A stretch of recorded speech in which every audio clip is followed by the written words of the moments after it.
আগামী ৩ এপ্রিল থেকে শুরু হচ্ছে বঙ্গবন্ধু কাপ গলফ ওপেন 2019-এর আসর। এই উপলক্ষে অনুষ্ঠিত হয়ে গেল আসরের লোগো উন্মোচন অনুষ্ঠান। এতে প্রধান অতিথি ছিলেন সেনাবাহিনী প্রধান ও Bangladesh golf federation president general Aziz Ahmed. বিশেষ অতিথি ছিলেন বলিউড তারকা সঞ্জয় দত্ত এবং বসুন্ধরা গ্রুপের চেয়ারম্যান আহমেদ আকবর সোবহান। টুর্নামেন্টে অংশ নেবেন 22টি দেশের শতাধিক গলফার। আসর চলবে 6 এপ্রিল পর্যন্ত। বিস্তারিত জানাচ্ছেন সহকর্মী তৌহিদুল ইসলাম।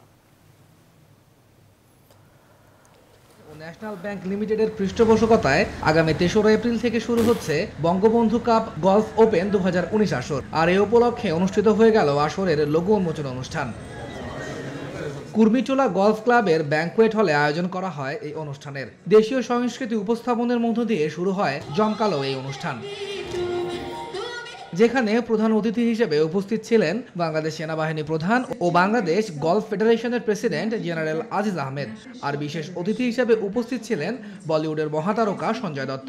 এছাড়াও উপস্থিত ছিলেন বসুন্ধরা গ্রুপের চেয়ারম্যান আহমেদ আকবর সোবহান, ভাইস চেয়ারম্যান সাফওয়ান সোবহান সহ পৃষ্ঠপোষক প্রতিষ্ঠানের ঊর্ধ্বতন কর্মকর্তারা।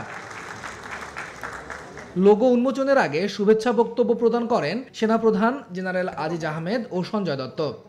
As President, I also feel proud Bangladesh Golf Federation is organizing this tournament when country has recently celebrated its 48th Independence Day and moving steadily towards attaining the status of developing country.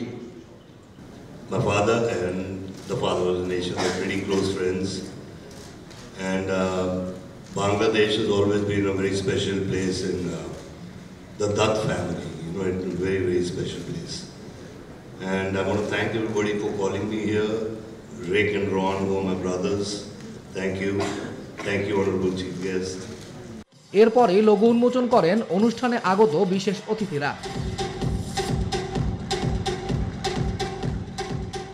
Bangabandhu cup golf open 2019 আসরে বিশ্বের প্রায় 22টি দেশ থেকে অংশগ্রহণ করবেন শতাধিক professional golfer. আর আগামী 3রা April থেকে শুরু হয়ে আসর চলবে 6 এপ্রিল পর্যন্ত।